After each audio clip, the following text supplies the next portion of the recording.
guys, you're watching Hello Crypto Kitty 2.0. I'm here with a very special guest. He's known as the Political Vigilante. He's a good friend of mine, Graham Elwood. Graham, how are you?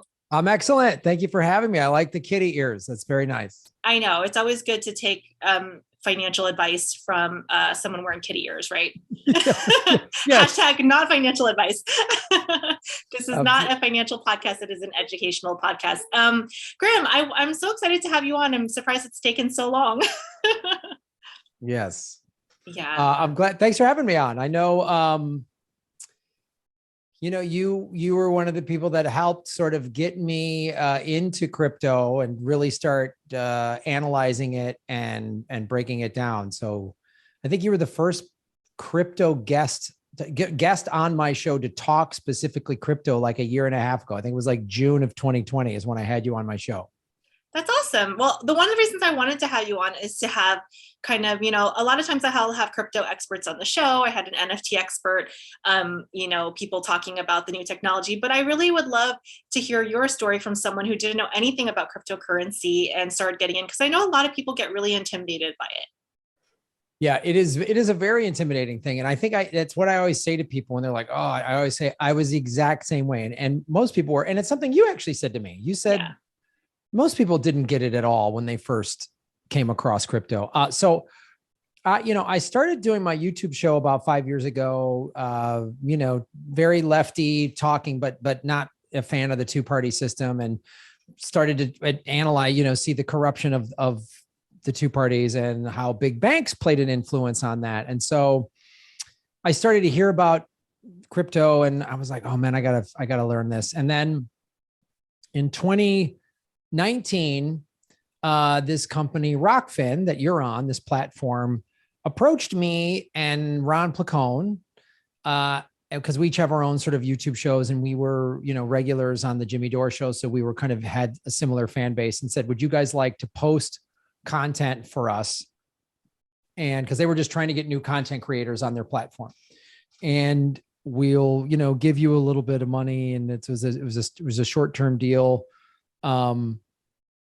And I was like, yeah, okay, fine. And my attitude was, and they're like, and we'll pay you, in crypto. And I was like, sure. I was like, the first 3 months, I was like, I'm going to need some US dollars first, cause I was like, okay. And, having, you weren't ready to take the plunge yet. No. And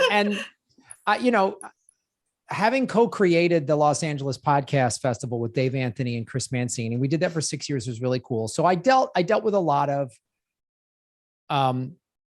startups that would want to come on as advertisers. And as podcasting, the first year of the Podcast Festival was 2012. Podcasting was really starting to blow up. And so all these advertisers were coming into the space, like Squarespace and, Casper, all these like online companies. And so I dealt with a lot of them in terms of procuring, sponsorship deals for the festival. Right. And I would always joke, we got this new app, and they would show us, and the app wouldn't work, and they go, it's not really working. But anyway, you get the point. Is that what it's supposed to do? And we'd always be like, okay, well, let's just make sure the check clears, so that's how I viewed Rockfin. And it's funny, I've had Martin Fiorelli on my show, or Floriani on my show, who's the creator of Rockfin. And I told Ron Placone, I said, Ron, let's just take the checks from these guys. And, if they run out of their, venture capitalist funding, then they're going to go belly up, but at least we got a little money from them. That was literally my approach, because I had seen these companies do this, and they just get their round one funding, and then their goal is to get bought out by some bigger company, and they all cash out. So it's like, okay, fine. So then our 3 months of posting ended, and they were like, just keep posting and we'll just pay you in crypto. And I was like, okay, sure. And they set up this wallet for me, and I was like, all right. And so I just started posting, and I was like, I'm going to just use Rockfin as my backup. So all the videos I post on YouTube, I'm going to post on Rockfin. Okay. And the summer of 2019, I started covering, that was when Epstein got arrested, and I started covering that. And that was when my YouTube channel kind of blew up a little bit. I went from 20,000 subscribers to about 50, 60,000 subscribers in about 3 weeks. Wow. which was pretty wild. And so I was like, all right. And so then I started getting more people following me on Rockfin, and I wasn't paying attention. And at that time in the summer of 2019, the Ray token, which is what they pay us on Rockfin, RAE for any of your viewers, was trading at about 17 cents, 18 cents. I think the highest it got was 19. And I was like, okay, fine. Then January of 2020, one of the other content creators, the Convo Couch, who I recommended to go on Rockfin, they called me up and they said, hey man, have you checked your Ray? And I was like, no. And they're like, it had spiked up to about 80 cents. And then it was even at around 50, 60 cents. And so I had a bunch of it. And I was like, they're like, you might want to check your wallet. And I was all of a sudden I was like, this little bit of money was now worth a lot more. And I was like, wait a minute. You're like, what is this? Hold on now. Hold on. And so, you know, I was like, and even Ron and I was like, let's cash out some of this Ray. And we were going to shoot a comedy special and put it exclusively on Rockfin. The pandemic came and shut all that down. So that comedy special never happened, but I was already starting to kind of pay attention a little more. So then when the shutdown happened, you know, I lost 30% of my revenue was tour dates, right? Ron Placone and I had this whole progressive comedy tour. It got wiped out, like every live performer's tour dates got all wiped out. And I was like kind of scrambling. And so I started going live 5 days a week on YouTube and was scrambling for revenue streams because I was like, you know, we were living in this crazy world, you know, like this is 2 years ago, you know, it was just like everything got thrown upside down. And I was like, whoa, it was terrifying, you know, financially. So a couple months into the pandemic, then I started to, I was like, I need to start paying way more attention to crypto. Since I'm getting paid in it every month, I need to really understand what it's doing. So I contacted Rockfin, and Scott is very helpful and walked me through. This is probably his second or third time doing this at this point, of getting my Ray, converting it to Ethereum, moving it into, you know, over to like one of these, and they, you know, I had to set up a Coinbase account to link it to a bank account. And I was like, they walked me through this. I was like, oh, okay. And they're like, and you might want to, if you want to convert some to Bitcoin. So I was like, okay. So I convert some to Bitcoin when it was at $9,000 a coin. And I started paying attention. I started watching it every day.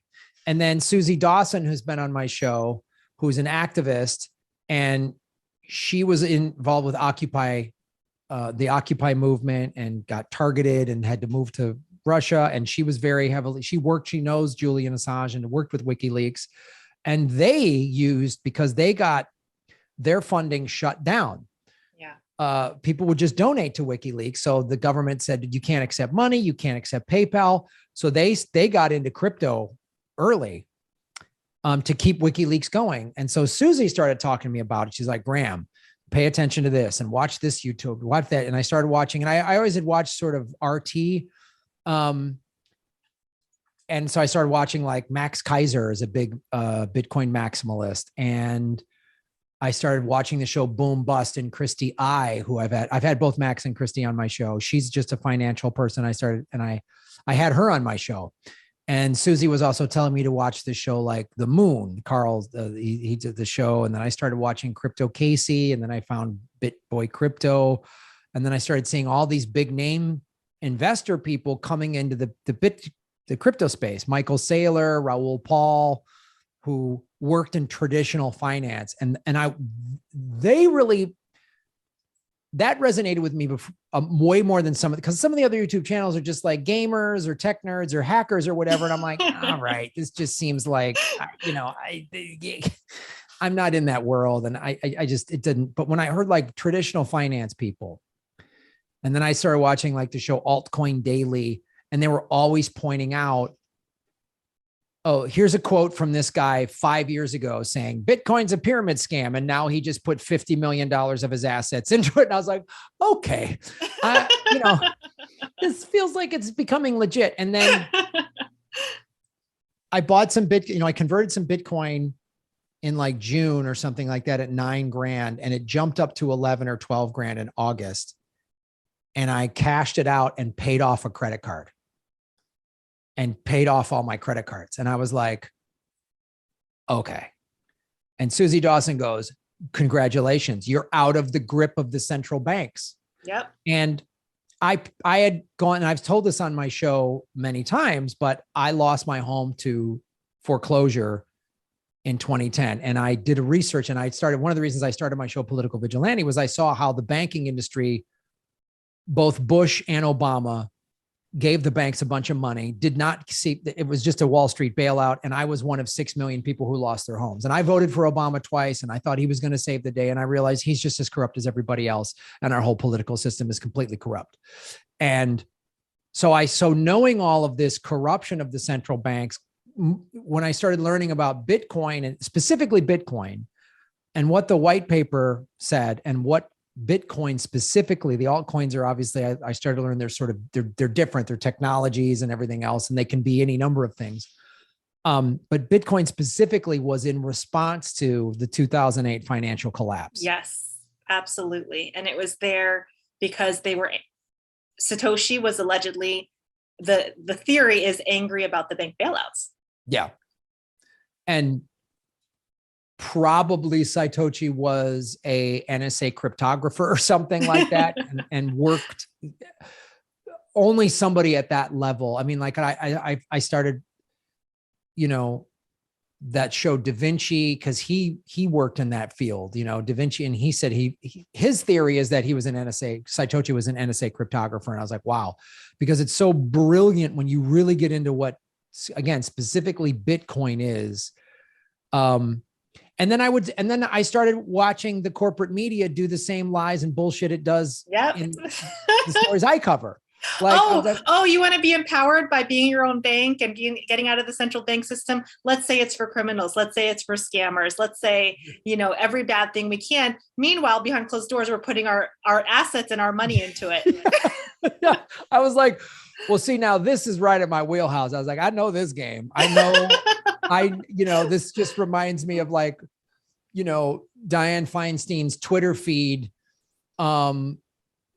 talking about one of Trump's appointees when he first became president, was in favor of torture. And she was all against her Twitter feed was like, we're not for torture, Mr. Trump. And then I went to cabinetvotesorg, and she voted for the guy. Yeah.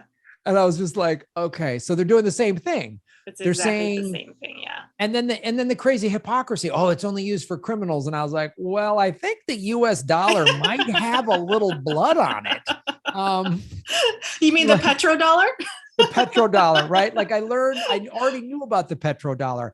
Yeah. I saw how the IMF leaned on El Salvador to force Julian Assange out of the El Salvadorian embassy. They had, well, we have a $500 million, stimulus for El Salvador, but I don't think it's going to go through as long as Julian Assange is in your embassy. Yeah. It's called economic hitman.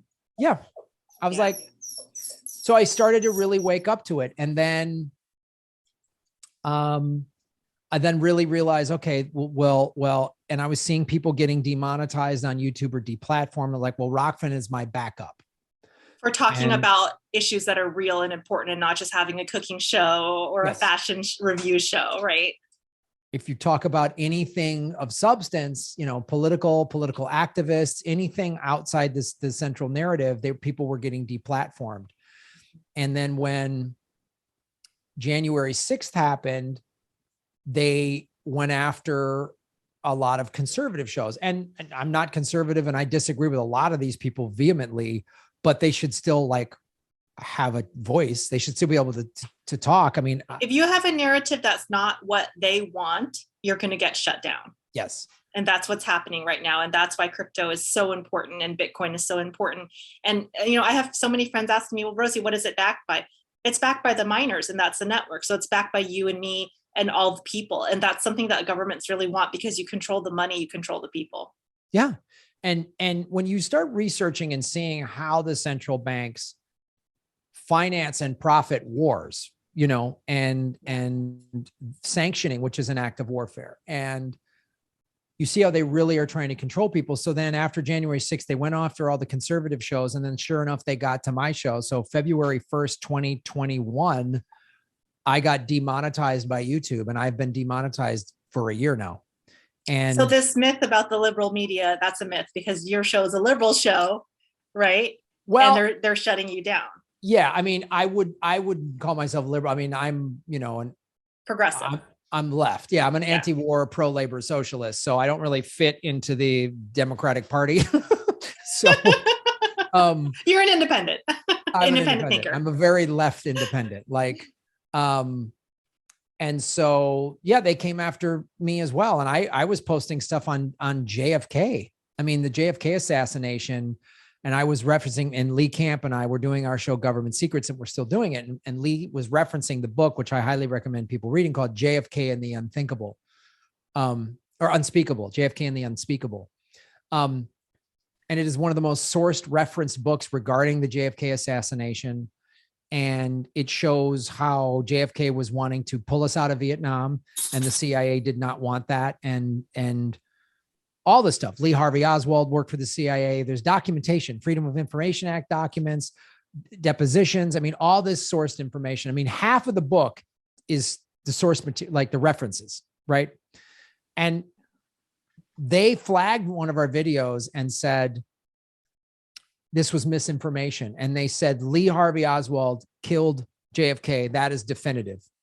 And we were like, and they referenced Wikipedia. And we're like, so now the most disputed assassination of the last 100 years, now YouTube has the final say on this?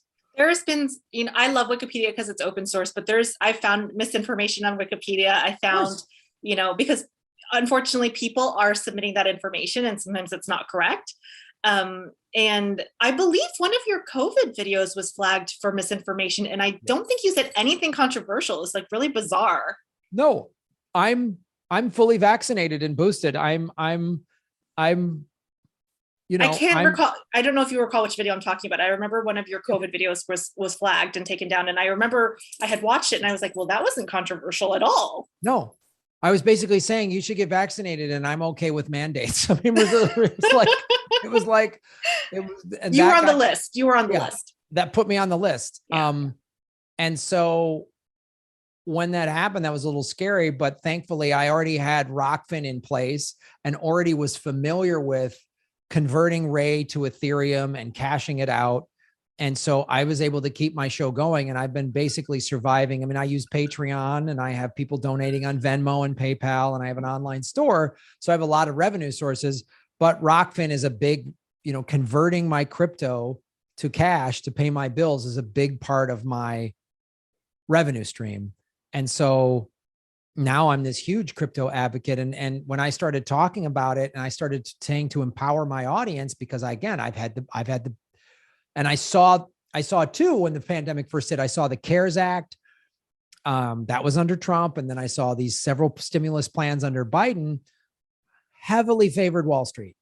Heavily. And I was like, be careful. To the point where they're hiding anti-crypto legislation in these bills. Yes, they hide anti-crypto legislation. Joe Biden flat out said about 3-4 months ago, he goes, Bitcoin's makes it going to be hard for America to sanction countries. And I was like, and that's a bad thing. I feel like we're losing our grip of Nazi control on other, third world countries that are poor and serve us. Yeah. Like, how dare these countries want sovereignty when,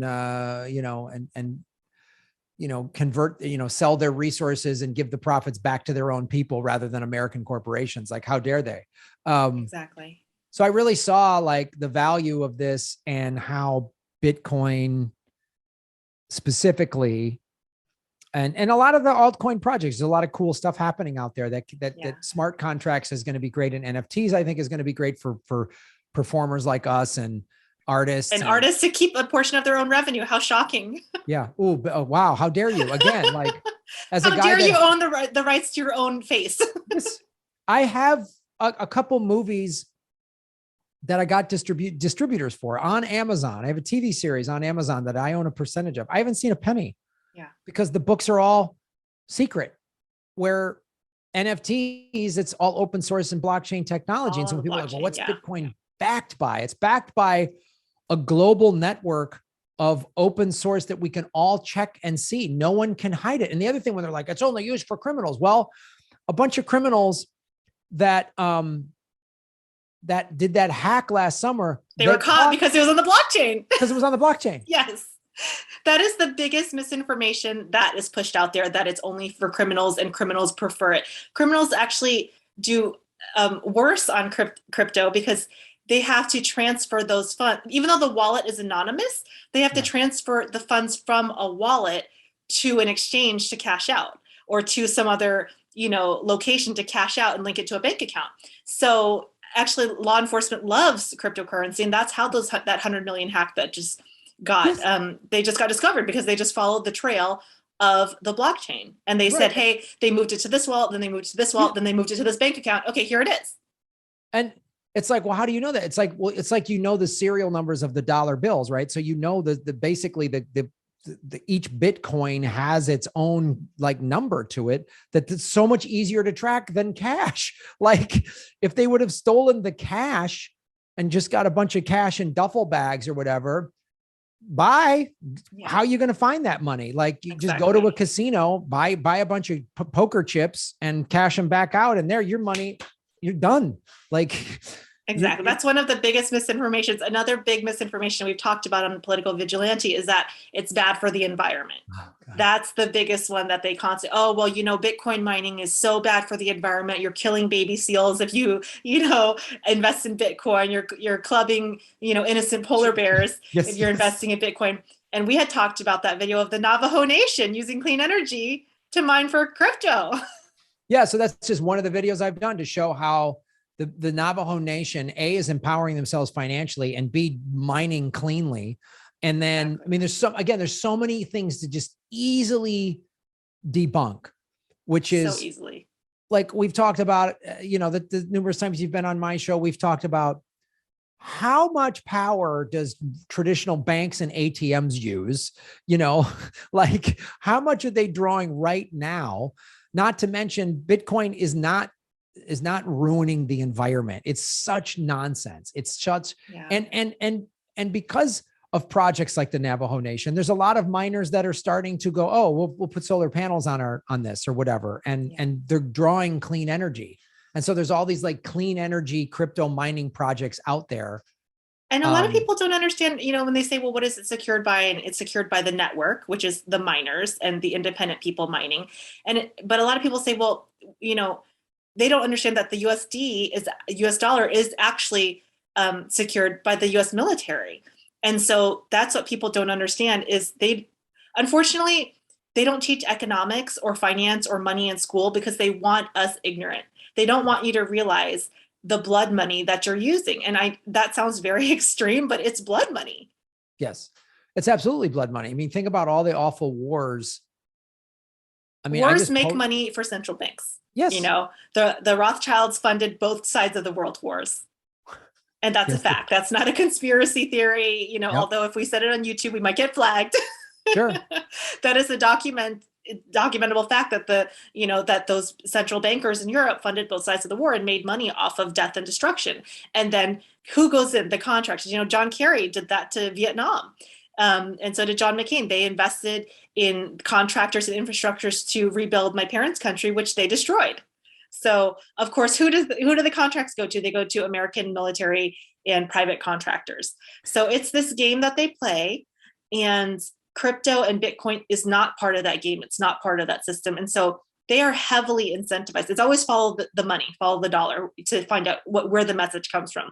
And the central banks and the politicians that are funded by central bankers are heavily incentivized to say, it's a scam, it's a scam, it's a scam. Now, that's not to say there aren't scam coins out there. Sure. And I always advise people to please read your white papers, do your research, make sure there's a community before you invest money. Don't invest all of your money into crypto or Bitcoin. However, you need to see who is bad mouthing it and why.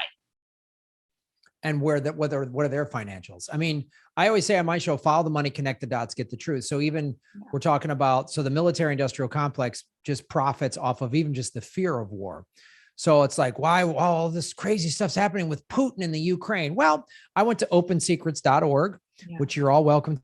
It's a site that tracks big donations. So the FEC, the Federal Elections Commission, anybody that does a big donation, if you donate $50 to some candidate, they're not going to track that. But if you do a big donation, I believe the threshold is $10,000 or more, that's tracked. It's a matter of public record. So the defense industry gave heavily in 2020. They gave $2.7 million to Donald Trump. They gave $3.1 million to Joe Biden. Wow. So if you're wondering why there's all this Russia hysteria, it's because it's good for business. It's not just good for business, but it takes attention away as well to unpopular policies that are being passed. So it's also a great distraction to say, look over there, look at Putin, look what's happening. And it's a traditional technique that they've used. I believe Clinton used it during the Monica Lewinsky trial. He went and bombed Sarajevo, I believe, or Bosnia. He did two things. So during Monica Lewinsky, you're the expert, not me. I'm glad you bring that up. He was bombing Sarajevo, but he also, back to finance, he repealed Glass-Steagall. Glass-Steagall was FDR era banking legislation that regulated the banks. That move that Clinton did in his last year in office, while everyone was debating a cocktail dress, that legislation led to one of the things that led to the 2008 financial collapse. So there's always some distraction. I always look for what are we not talking about? Yeah. So Putin is the distraction right now. Ukraine is the distraction right now. And not just that, then they pass other fake laws. So I have mentioned before that I worked in finance as a low-level financial assistant, and they would regulate me. Who had less than $10,000 in a investment account for insider trading. They made me hand over every single detail of everything I did. They basically, excuse my language, did an anal probe on me. Yet the investment banking side and the hedge fund side is allowed to do whatever they please. But they pass these fake laws and they go, look, we're regulating the banking industry. And by banking industry, we mean a $20,000 a year paid assistant. And so I had never worked in finance. I did it, just as a day job while I was doing comedy. And the amount of regulation they put on someone that, again, was making less than $20,000 a year at the time was absolutely insane. So they can go and pat themselves on the back and say, well, look, we're regulating banking. And meanwhile, the hedge fund side, the investment banking side, go do whatever you please. I mean, this is their classic move. It's like when Wells Fargo they found out Wells Fargo was creating all these fake accounts. Bank accounts, yeah. Well, like bank managers were getting arrested, but the CEO got 120. He didn't know. He didn't know, Graham. He had no clue. He was on his yacht. He didn't know.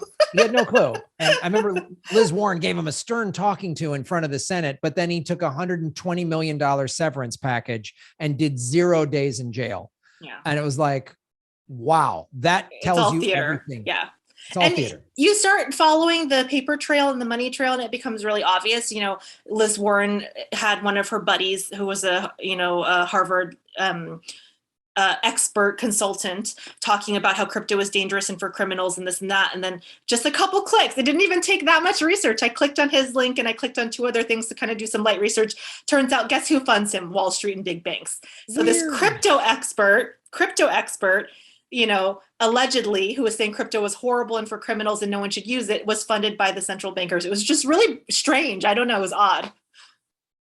Yeah, it's always that. And they're banking on the fact, literally, that most people are not going to click through and just do this like 60 seconds of research. That was like a minute and a half of research. And he even had it in his link to his bio that he had worked for, Goldman Sachs and so. And it was so obvious. I just clicked through two or three different things because I was like, who is this guy? And so I see that a lot. I see the Jamie Dimons of the world saying Bitcoin is the biggest scam of all time. Meanwhile, he has a crypto trading desk. So that he's heavily investing in. So basically, they're trying to create a distraction until the mainstream people know about crypto to say, hey, how can we profit off of this before everyone knows about it and understands it? They're trying to buy up as much of it as they can right now at these low prices because they know someday it's going to be worth $1 million a coin or more when it becomes the world's reserve currency. It's Max Kaiser said on my show, and I always repeat it. He goes, "You can't change Bitcoin. Bitcoin changes you." Yes. And you look at what the city of Miami did. You look at what's happening in El Salvador. Like their people's lives are being changed, and other countries now.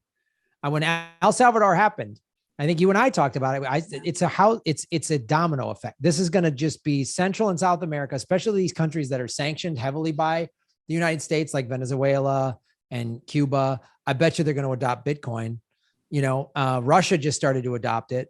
I mean, Ukraine like as well. Yeah.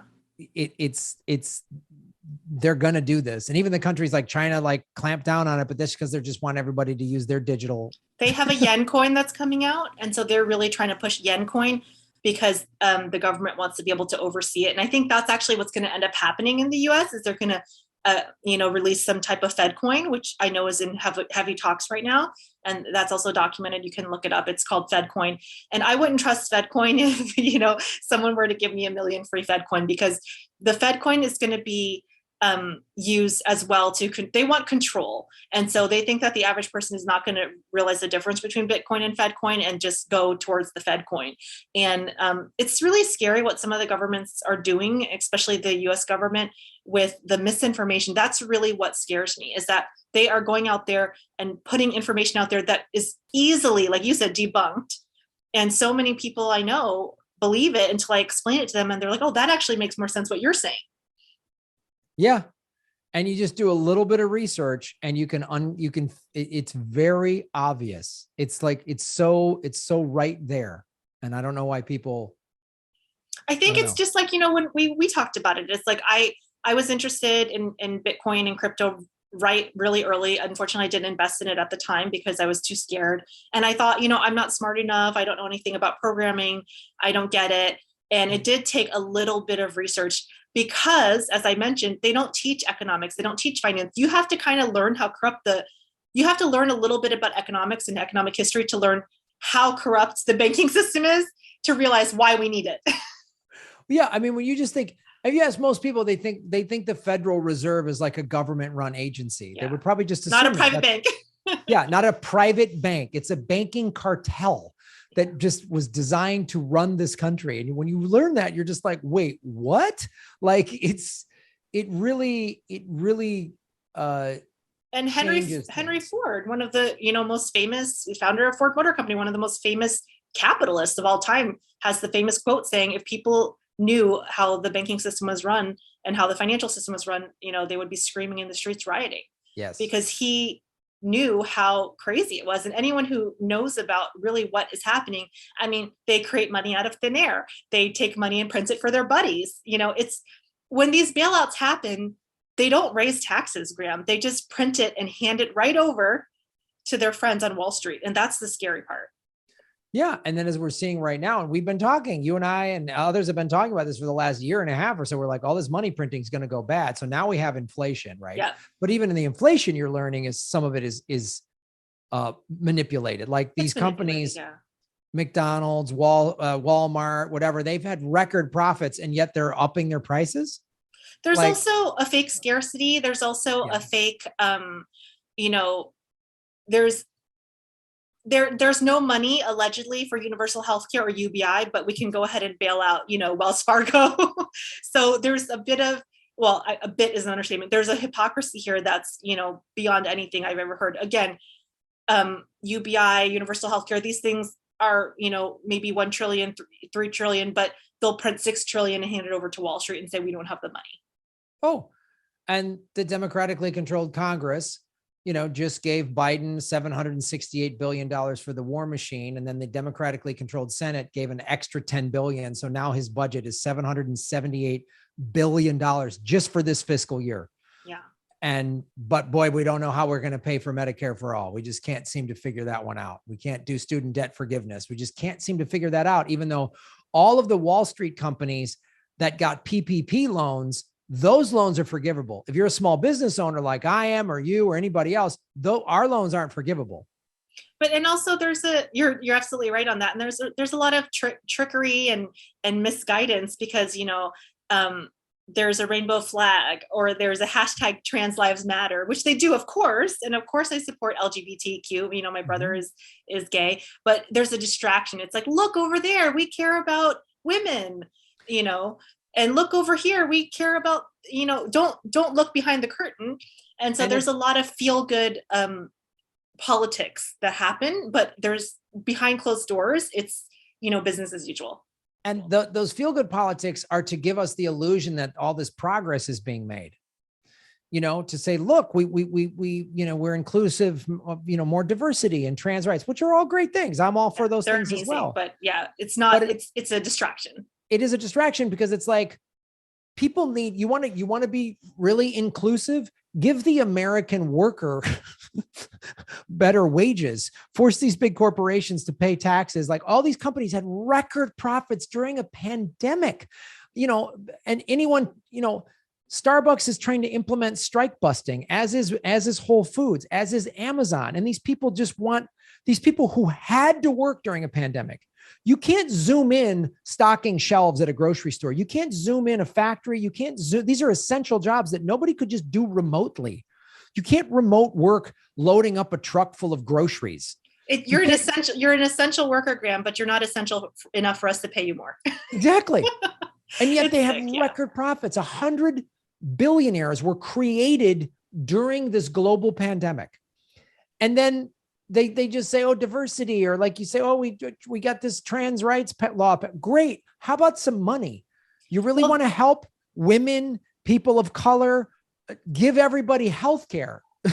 That's why I really advocate crypto and Bitcoin, because I think that financial freedom is very much a part of the American ideal of freedom and liberty and justice for all, is being able to pay your bills, being able to take care of your family. And I don't think that the system we have right now is going to do that. And so people need to learn for themselves and educate for themselves and say, hey, I need to take advantage of this new technology because, my employer XYZ is really not going to do it. And so that's a way for you to protect against this crazy inflation, this crazy printing they've done, is hold some money in crypto or Bitcoin, because year over year, Bitcoin has returned. I know it's down right now, people are freaking out, but for the long term, it's going to protect you and protect your money. And I think that's really important, because otherwise, the average Joe gets screwed over time and time again by the system. This is one of the only times in human history where regular people can actually get wealthy. And I always tell people, I go, do your own research. I'm not a financial advisor. You got to figure out what investment strategy works for you and your situation. Everybody's situation is different. But I said, as a general rule, take 5 to 10% of your money you have investments or savings and just buy Bitcoin. If you just did that, you'll be doing better. Yeah, better than the average Joe. And it's amazing. It's amazing technology too. And also it's a peaceful protest against the central banking system.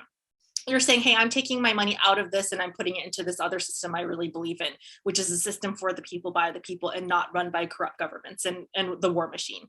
And one of the things you first turned me on to was how it is the whatever 2.5 or 3 billion people in the world that are unbanked, that don't have access to traditional banking, but they have a smartphone.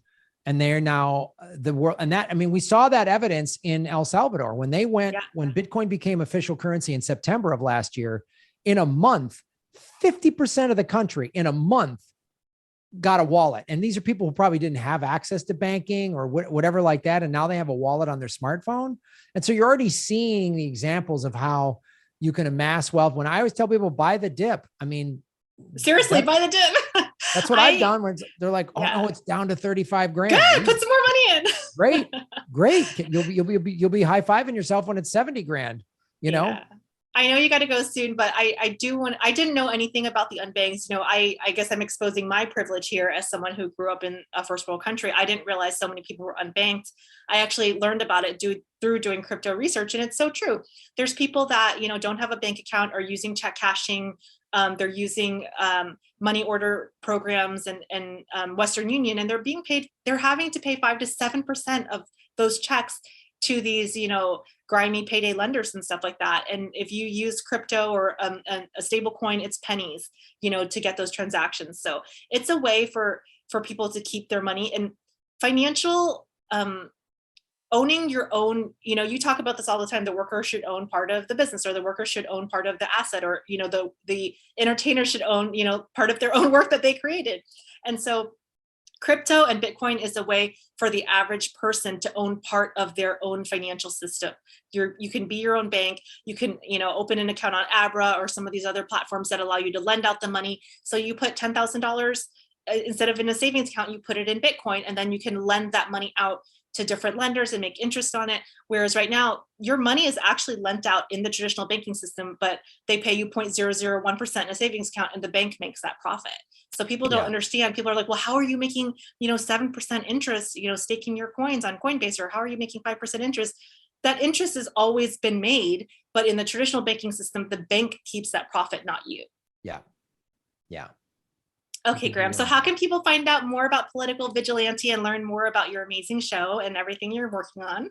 Thank you, Rosie. It's always great to see you, and thanks for having me on your show. You can go to grahamelwood.com, and from there you can see my YouTube show, Political Vigilante, Government Secrets. All the shows I do are at youtube.com/GrahamElwood. My Rockfin channel, rockfin.com/GrahamElwood. But it's all go to Rockfin and support independent artists and creators. It's blockchain technology at Rockfin. They pay us in cryptocurrency. They don't censor us. There's no commercials. It's free to sign up. There's also a premium tier if you want that. And that $10 premium gets you everybody on the whole platform's premium access. So you get a great deal for $10 and you're supporting content creators and new technology. So that's what I do. That's awesome. And Graham's show is amazing. He always has out of the box thinkers and really smart people and really great guests. So I'm a fan. I watch it. And sometimes I watch him singing karaoke too. Yes. Yeah. I always end, because I always talk about really heavy stuff and I always end singing karaoke as like Captain Kirk or whatever, just because I got to just keep myself from going nuts. Exactly. I love it. Sometimes I watch you and I'm like, wow, I'm actually watching Graham sing karaoke for a few hours. Okay. Is this stalker territory? I know we're in real life, right? We're friends. So it's not creepy, right? Well, I appreciate, thanks for watching, Rosie. I appreciate it. I love your grandma lady, your grandma oil lady. Oh, Granny Petrol. That's based on a real person. There's a letter this woman wrote. Again, when you start learning what the reality is, this website on YouTube called Friends of Science, and it's like a letter to Greta Thunberg. And this woman who's an actress reads this letter with all this fake nonsense that was paid for by the oil industry to debunk Greta's claims of climate collapse. And so the oil industry is scared of a 12-year-old girl. Yes, they are. They absolutely are. And they hired this like Canadian grandmother who's standing in front of a fake fireplace. And so I started dressing up like her and talking about and mocking her. So her name, and my fans started calling her Granny Petrol. You look great. I love you in drag. All right, guys. So check it out. I'm on Twitter at Funny Rosie, Instagram Out of the Box Rosie, and as always, rockfin.com/Rosie Tran. Guys, please subscribe as a premium member to my Rockfin channel and support me as a local and independent creator and help us out here. This has been Hello Crypto Kitty 2.0 with Rosie Tran and special guest Graham Elwood.